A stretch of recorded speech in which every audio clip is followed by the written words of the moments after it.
నమస్తే vision news కు స్వాగతం. ఈనాటి వార్తలు. బుడమేరు గట్లు ఎక్కడెక్కడ బలహీనంగా ఉన్నాయో తెలుసుకునేందుకు గట్ల వెంబడి మంత్రి రామనాయుడు పర్యటించారు. ఈలప్రోలు దగ్గర బుడమేరు ఎడమగట్టు లాకుల దగ్గర కోతకు గురైన ప్రాంతాలను స్థానిక ఎమ్మెల్యే వసంత కృష్ణప్రసాద్ ఈఎస్సీఎం వెంకటేశ్వరరావుతో కలిసి పరిశీలించారు. ప్రకాశం బ్యారేజ్కి హాని తలపట్టాలనే వైసీపీ కుట్రలో భాగంగానే 5 పడవలు కొట్టుకురావడం వంటి పరిమాణాలు అనేక అనుమానాలకు తావిస్తున్నాయని అన్నారు. రైతులు రైతు సంఘాల నుంచి వస్తున్న ఫిర్యాదులపై సమగ్ర దర్యాప్తు చేస్తున్నారని తెలిపారు.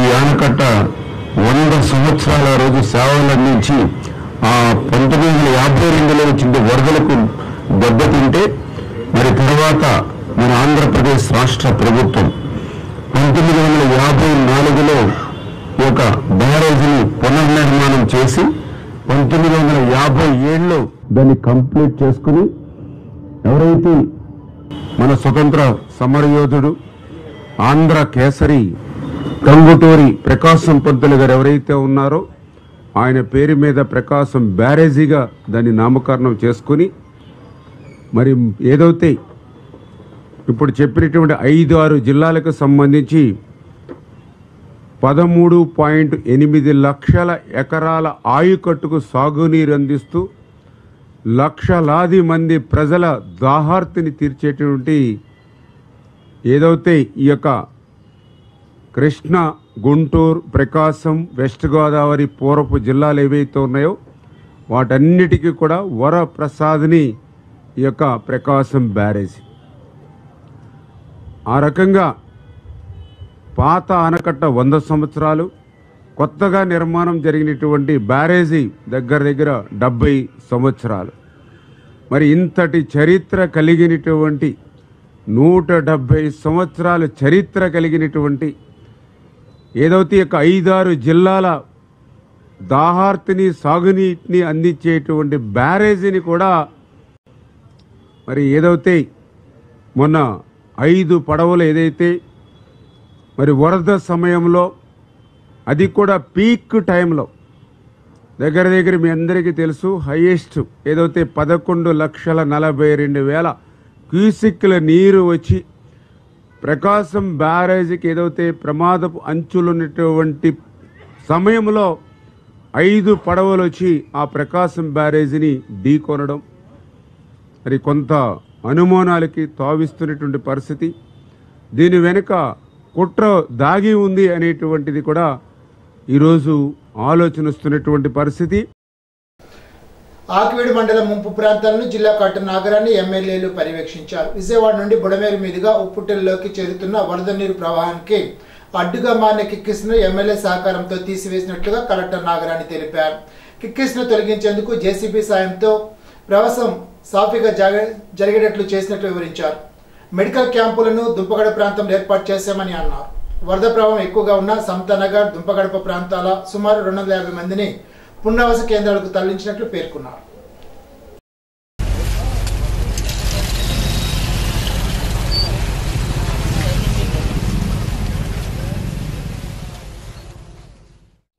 బెజవాడలో ముంపుకి కారణమైన బుడమేరు కానీ చాలా మొత్తం ఏర్లన్నీ వచ్చి కొల్లేట్లోకి వస్తే కొల్లేట్లోంచి సముద్రంలోకి వెళ్ళేది ఒక్క ఉప్పుటేరు.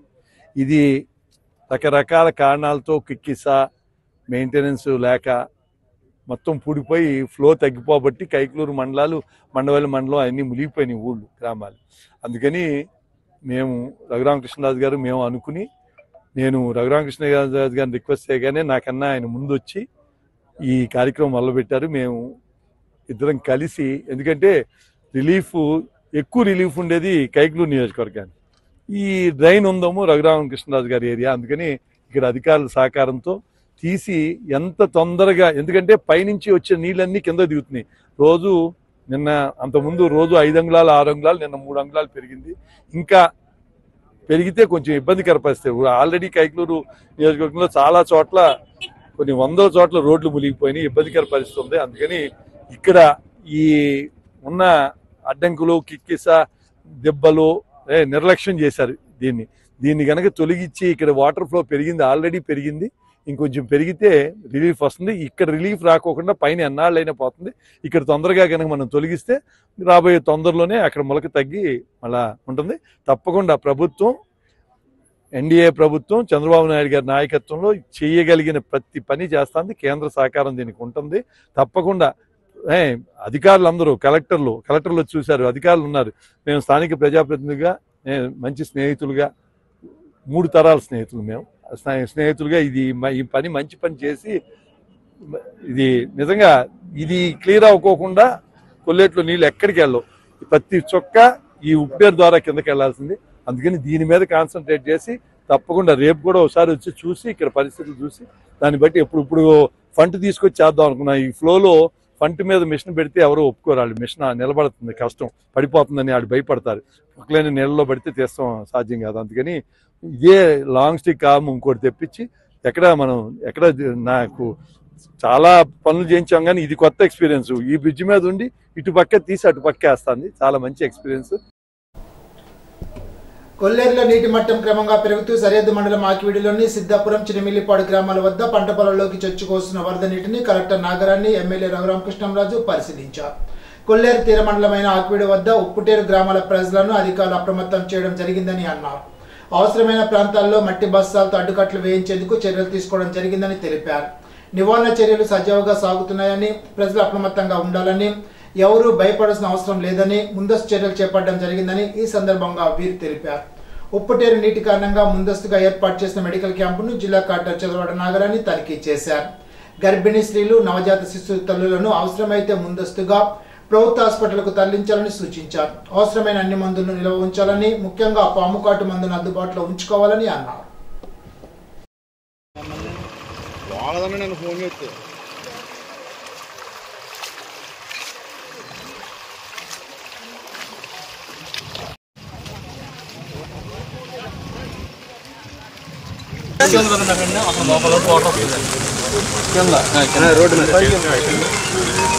ఈ 1 TMC వాటర్ మనకు అక్కడ ఉండేది కదా సార్, ఇదంతా లోపల ఊళ్ళోకి వచ్చింది. అది ఇదంతా యాక్చువల్గా చిన్నబిల్లిపాడు గ్రామం, ఆకివీడి మండలం, ఇక్కడ కొల్లేరు పరివాహక ప్రాంతాల్లో ఉంటుంది.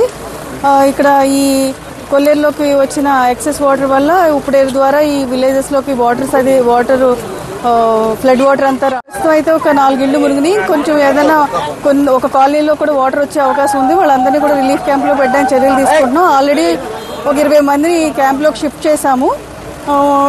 అలాగే ఇక్కడ డ్రింకింగ్ వాటరు కూడా అరేంజ్ చేయడం జరిగింది. హెల్త్ క్యాంపు, అలాగే పశువులకి సంబంధించి కూడా మనం డాక్టర్స్ అన్ని పంపించాము. అంతా వాచ్ చేస్తున్నామండి. ఇది కొల్లేరు కొంచెం కాంటూరు పరిధిలోకి వచ్చి ఎప్పుడు కూడా ఇబ్బందులకే గురవుతుంది. గతంలో నేను ఎంపీగా ఉన్నప్పుడు దత్తత గ్రామంగా తీసుకుని సుమారు ఒక 50 లక్షల రూపాయలతో చాలా చోట్ల సిమెంట్ రోడ్లన్నీ నిర్మించడం జరిగింది. ఇంకా కొన్ని చోట్ల కొన్ని ఇబ్బందులు ఉన్నాయి. ఎప్పుడూ కొల్లేరుకి మునుకొచ్చినా ఖచ్చితంగా మునిగే గ్రామం ఈ చినమిల్లిపాడు. సిద్ధాపురం దగ్గర కూడా కొన్ని సమస్యలు, వాళ్ళకి బ్యాక్ వాటర్ రాకుండా అక్కడ ఒక షట్టర్ క్రియేట్ చేస్తే ఇబ్బంది తొలుగుతుందని చెప్పారు. అలాగే ఇక్కడ సాధ్యమైనంత వరకు వరద నీరు రాకుండా, పెద్ద ఇబ్బంది ఏంటంటే ఈ గ్రామమే ఆల్మోస్ట్ కొల్లేరులో ఉంది. బట్ గ్రామంలో ఉన్న నివాసితులకి పెద్దగా ఇబ్బంది ఏమీ లేదు. కానీ ఆ కట్టలు వీటి మీద ఎవరన్నా ఆక్రమించుకుని ఇల్లుంటే వాళ్ళు డెఫినెట్గా ఇబ్బందులకి గురవుతున్నారు. వాళ్ళని కూడా అక్కడి నుంచి పర్మనెంట్గా అవి రిమూవ్ చేసి సురక్షిత ప్రాంతాల్లో ప్లాట్లు ఇచ్చే విధంగా భవిష్యత్ ప్రణాళిక తప్పకుండా ఆలోచిస్తాం. అలాగే ఎడతెరిపి లేని వర్షాలు ఉభయ గోదావరి జిల్లాలో రొయ్య సాగుపై తీవ్ర ప్రభావం చూపుతున్నాయి. చెరువుల్లో నీటి మట్టాలు రోజు రోజుకు పెరిగిపోతున్నాయి. కొల్లేరు, ఉప్పుటేరు తీర ప్రాంతాల్లో కొన్ని చెరువులు ఇప్పటికే ముంపులో చిక్కుకున్నాయి. ఉప్పుటేరు, వశిష్ట, కొల్లేరు పరివాహక ప్రాంతాల్లో చెరువు గట్ల అంచులు తాకే స్థాయికి జలాలు పెరుగుతున్నాయి. చెరువుల్లో పెరుగుతున్న అదనపు నీటిని బయటకు తోడించేందుకు రైతులు ఆయిల్ ఇంజన్లను వినియోగిస్తున్నారు. చెరువుల పరిస్థితిని బట్టి ఎకరానికి 2 నుండి 3,000 వరకు అదనపు పెట్టుబడి పెడుతున్నారు. ఈదురుగాలతో కూడిన వర్షాలతో విద్యుత్ సరఫరాకు తరచు అంతరాయం ఏర్పడుతోంది. ఇలాంటి సమయాల్లో చెరువుల్లో పంకాలు తిప్పేందుకు ఎకరాకు కనీసం 4 లీటర్ల చొప్పున డీజిల్ కొనుగోలు చేయాల్సి వస్తోందని మహాదేవపట్నం గ్రామానికి చెందిన రైతు మహేష్ తెలిపారు. పట్టుబడి దశకు చేరిన రొయ్యలను కాపాడుకునేందుకు చెరువుల్లో చెల్లే రసాయనాలు, అదనపు పోషకాహారం, ఇతర ఖర్చులు తడిపి మోపుడవుతున్నాయని రైతులు ఆవేదన వ్యక్తం చేస్తున్నారు.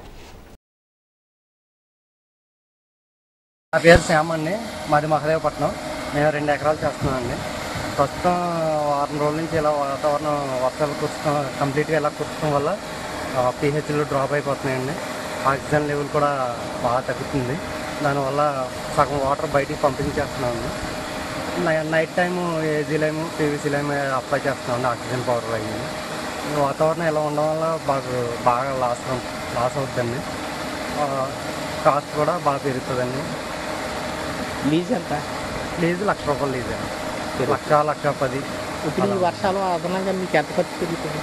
మా ఖర్చు వల్ల డైలీ PVC లైమ్ అవి కొట్టడం వల్ల బస్తా ₹400 తీసుకుంటున్నాను. అవి ఆక్సిజన్ ట్యాబ్లెట్లు, ఆక్సిజన్ పౌడర్ అవి కొట్టడం వల్ల ఎంత ఎక్స్ట్రా పెట్టుబడి అన్నమాట.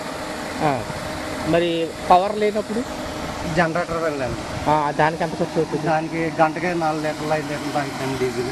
అదంత లీటర్ వచ్చి ₹100 చొప్పున 400-500 అవుతుందండి.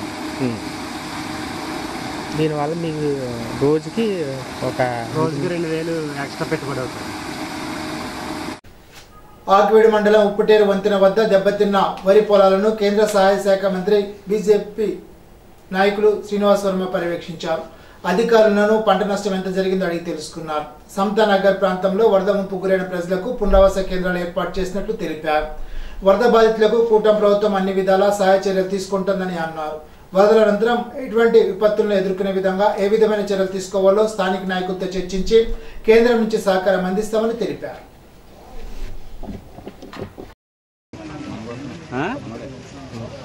భారీ వర్షాల వల్ల ఆకివీడు ప్రాంతంలో కొన్ని ప్రాంతాల్లో పంట భూములు మునిగిపోవడం, కొన్ని ప్రాంతాల్లో ఇళ్ళు మునిగిపోవడం జరిగింది. గృహాలు మునిగిపోయినటువంటి లోతట్టు ఏదైతే సెంచు కాలనీ ప్రాంతం ఉందో వారందరినీ కూడా తీసుకువచ్చి పునరావాస కార్యక్రమాలు ఏర్పాటు చేయడం జరిగింది. చక్కగా ప్రభుత్వం ఆధ్వర్యంలో ఏదైతే కూటమిలో ఉన్నటువంటి 3 పార్టీల ఆధ్వర్యంలో చక్కటి వసతులు ఏర్పాటు చేశాం. అది ఇప్పుడే నేను దాన్ని సందర్శించడం జరిగింది. అక్కడ ఉన్నటువంటి ఎవరైతే నిర్వాసితులు ఉన్నారో పునరావాస కేంద్రంలో ఉన్నటువంటి వారందరూ కూడా ప్రభుత్వం, ఇక్కడ ఉన్నటువంటి స్థానిక 3 పార్టీల కార్యకర్తలు, ఇతర స్వచ్ఛంద సంఘాలు, NGOలు చాలా చక్కటి ఏర్పాట్లు మాకు చేశారనేటువంటి ఒక సంతృప్తిని వారందరూ కూడా వ్యక్తం చేయడం జరిగింది. ఇకపోతే ఏదైతే ఇక్కడ ఉన్నటువంటి సమస్య మెయిన్ కిక్కిసి కానీ గుర్రపు డెక్క కానీ దాని మీద ప్రతి సంవత్సరం తీసేటువంటి కార్యక్రమం లేదు. గత 5 ఏళ్ళు పూర్తిగా నిర్లక్ష్యం. ఇవాళ ఏదైతే వర్షాలు వచ్చిన వెంటనే ఏదైతే గుర్రపు డెక్కని పెద్ద ఎత్తున తొలగించడం కారణంగా కలెక్టర్ గారు చొరవ తీసుకోవడం, స్థానిక శాసనసభ్యులు రఘురామకృష్ణరాజు గారు చొరవ తీసుకోవడం, అదేవిధంగా రైల్వే వారు కూడా ఏదైతే కొంత చొరవ తీసుకుని వారు కూడా ఈ సహాయ కార్యక్రమాలకి స్పందించడం జరిగింది. ఏదైతే కొత్తగా నిర్మించినటువంటి రైలు వంతెన ఉన్నదో ఇటువంటి నీరు ప్రవహించినటువంటి ఎక్కువగా వచ్చినటువంటి సందర్భంలో మరి అక్కడ ఏదైతే కాలమ్స్ ఉన్నాయో వాటి సైజు హెవీగా ఉండడం వల్ల, అదేవిధంగా కాలమ్ సంఖ్య కూడా ఎక్కువగా ఉండడం వల్ల అటు నుంచి వచ్చేటువంటి ఫ్లో ఏదైతే ఉందో దానికి కొంచెం అడ్డంకిగా ఉండి నీరు త్వరితగతిన ప్రవహించేటువంటి పరిస్థితి కొంత ఆలస్యం అవుతా ఉంది. అందుకు దానికి సంబంధించినటువంటి ఏర్పాట్లను కూడా అధికారులు పర్యవేక్షిస్తున్నారు. జిల్లాలో సాధ్యమైనంత వరకు గర్భస్రావాలు తగ్గించాలని, ఆడపిల్లల లింగ నిష్పత్తిని పెంచాలని జిల్లా వైద్య ఆరోగ్య శాఖ అధికారి డాక్టర్ డి మహేశ్వరరావు కోరారు. జిల్లా ఎంటీపీ కమిటీ సమావేశంలో ఆయన మాట్లాడుతూ గర్భస్రావాలు చేసేటప్పుడు తల్లికి బిడ్డకు గానీ ప్రమాదం ఉందని తెలిస్తే చట్టంలో పేర్కొన్న నిబంధనలకు లోబడి నిర్వహించాలని అన్నారు. ప్రతి నెల నివేదికలు అందజేయాలని ఆదేశించారు. కమిటీ సభ్యులు డాక్టర్ ఐలక్ష్మి, డాక్టర్ చింత ఆనంద్, జిల్లా పంచాయతీ అధికారి ఆర్ విక్టర్, జిల్లా ఇమ్యునైజేషన్ అధికారి doctor D Sudhalakshmi, doctor DMP Anantalakshmi, VSRK Kumari తదితరులు పాల్గొన్నారు. భీమవరం 5వ వార్డు నర్సయ్య అగ్రహారంలో అల్లూరి సీతారామరాజు యువజన సంఘ ఆధ్వర్యంలో 26వ వార్షికోత్సవం శ్రీ వరసిద్ధి వినాయక చవితి సందర్భంగా అఖండ అన్న సమారాధన నిర్వహించారు. ముఖ్య అతిథిగా కేంద్ర ఉక్కు భారీ పరిశ్రమల శాఖ మంత్రి భూపతిరాజు శ్రీనివాస్ వర్మ, ఉమ్మడి పశ్చిమ గోదావరి జిల్లా జనసేన అధ్యక్షుడు పులుగోడు గోవిందరావు, తెలుగుదేశం రాష్ట్ర కార్యదర్శి కోల నాగేశ్వరరావు, కూటమి నాయకులు పాల్గొన్నారు. ఈ సందర్భంగా వారు మాట్లాడుతూ వినాయక చవితిని దేశమంతా జరుపుకునే పండుగని, ఈ పండుగను పురస్కరించుకుని ప్రభుత్వం అన్ని విధాలా సహకరిస్తుందని, ఆ గణనాథుని ఆశీస్సులు అందరికీ కలగజేసి సుఖ సంతోషాలతో వెల్లివిరియాలని మనసారా కోరుకుంటున్నామని తెలిపారు. కార్యక్రమంలో అధిక సంఖ్యలో స్త్రీలు పాల్గొన్నారు. ఈ సందర్భంగా వారు మాట్లాడుతూ ఇలాంటి వార్షికోత్సవాలు మరెన్నో జరుపుకోవాలని, ప్రతి ఇంట సుఖ సంతోషాలు వెలివిరియాలని కోరుకుంటున్నామని తెలిపారు. సోమవారం పెంటపాడు మండలం మీనవల్లూరు, అత్తిలి మండలం తిరుపతిపురం, తరుకు మండలం దువ్వ గ్రామాల లాకులు, బ్రిడ్జిలు, ప్రధానకాల ఉధృతిని, పంట పొలాలను సంబంధిత అధికారులతో జిల్లా జాయింట్ కలెక్టర్ సుడిగాలి పర్యటన చేశారు. ప్రస్తుతం లాకులు, షట్టర్లు, గేట్ల పనితీరు ఎలా ఉన్నది, లాకుల మెయింటెనెన్స్ అప్రమత్తంగా సమర్థవంతంగా పరిశీలన చేసుకోవాలని అన్నారు.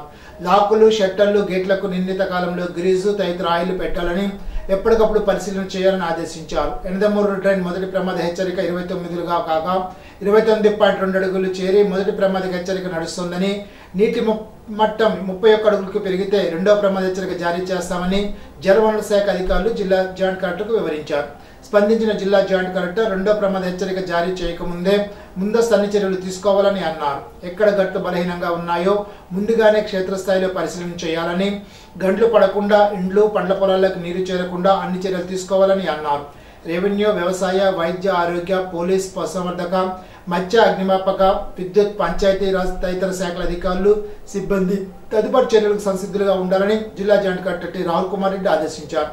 జిల్లా జాయింట్ కలెక్టర్ వెంట ఇన్ఛార్జ్ రెవెన్యూ డివిజన్ అధికారి బి శివనారాయణ రెడ్డి, 3 మండలాల తహసీల్దార్లు, ఎంపీడీఓలు, జలవనరుల శాఖ సహాయ ఇంజనీర్లు, మండల వ్యవసాయ శాఖ అధికారులు, రెవెన్యూ, ఇరిగేషన్ సచివాలయ సిబ్బంది తదితరులు ఉన్నారు. అత్తిలి మండలంలో కంచుమర్రు, తిరుపతిపురం గ్రామాల్లో మాటేరు వరి పరిశోధన స్థానం శాస్త్రవేత్తల బృందం మునిగిన వరి చేలు పరిశీలించారు. గ్రామంలో రైతులతో మాట్లాడి వివరాలు తెలుసుకున్నారు. ప్రస్తుతం నీటి ముంపు నుంచి కోలుకున్న వరి పంటకు ఎకరానికి 15 కేజీల యూరియా, 20 కేజీల ఎంఓపి వేసుకోవాలని సూచించారు. మొక్క నిలదొక్కున్న తర్వాత 2 గ్రాముల కార్బోడిజం, మాంకోజెట్ మిశ్రమాన్ని పైపాటుగా పిచికారీ చేస్తే తెగుళ్ల బెడద తగ్గుతుందని తెలిపారు. పాము పొడ తెగులు ఆశించే అవకాశం ఉన్నందున ఎగ్బోకొనజాల్ 5%, ఈసీ 2 ml చొప్పున పిచికారీ చేయాలని అన్నారు. కార్యక్రమంలో Krishi Vigyan Kendra coordinator N Mallikarjunarao, entomologist A Anand Kumar, principal scientist J Dayal Prasad Babu, మండల వ్యవసాయ శాఖ అధికారి TK Rajesh, VIA Krishna, VRO Ushadevi, రైతులు పాల్గొన్నారు. అత్తిలి మండలం ఆరువిలిలో కనకదుర్గ భవన్ ఆలయం వద్ద మట్టి గణపతి విగ్రహాన్ని నిమజ్జనోత్సవాన్ని ఘనంగా నిర్వహించారు. విచిత్ర వేషాలు, తీన్మా డప్పులు, వివిధ వాయిద్యాలతో కోలాహలంగా నిమజ్జనోత్సవాన్ని నిర్వహించారు. అధిక సంఖ్యలో భక్తులు, ఉత్సవ కమిటీ సభ్యులు ఈ కార్యక్రమంలో పాల్గొన్నారు. విజయవాడ వరద బాధితులకు అండగా నిలుస్తూ సింగపూర్లో నివసించే ప్రవాస తెలుగువారు బొబ్బరాజు చౌదరి, సతీష్ పారేపల్లి, రాధికా ప్రసాద్ ఆధ్వర్యంలో వరద బాధితుల కోసం సీఎం చంద్రబాబు నాయుడిని విజయవాడ కలెక్టరేట్లో సోమవారం తణుకు శాసనసభ్యులు ఆర్మీ రాధాకృష్ణతో కలిసి 17.5 లక్షల రూపాయల చెక్కును అందించారు. ఈ సందర్భంగా విజయవాడ నగరాన్ని వరదలు తీవ్రంగా ప్రభావితం చేయడంతో ప్రకృతి విపత్తు అనేక కుటుంబాల జీవితాలను కుదిపివేసిన ఈ క్లిష్ట సమయంలో విజయవాడ ప్రజలకు అండగా నిలబడడంలో సింగపూర్లో నివసించే తెలుగు ప్రజలు ముందుండడం మనకు గర్వకారణమని అన్నారు. ఈ సమయంలో తన దాతృత్వంతో సహకరించిన ప్రతి ఒక్కరికి రాజా చౌదరి, సతీష్ పారేపల్లి, రాధికా ప్రసాద్లకు రాష్ట్ర ప్రభుత్వం తరఫున ధన్యవాదాలు తెలిపారు. విజయవాడ 32వ డివిజన్ అయోధ్య నగర్లో వరద ప్రభావిత ప్రాంతాల్లో జరుగుతున్న శానిటేషన్ పనులను శాసనసభ్యులు ఆర్మీ రాధాకృష్ణ స్వయంగా పరిశీలించి అనంతరం వరద నష్టంపై జరుగుతున్న ఎన్యూమరేషన్ నమోదు గురించి అధికారులను అడిగి తెలుసుకున్నారు. ఇప్పుడు ఒక చిన్న బ్రేక్.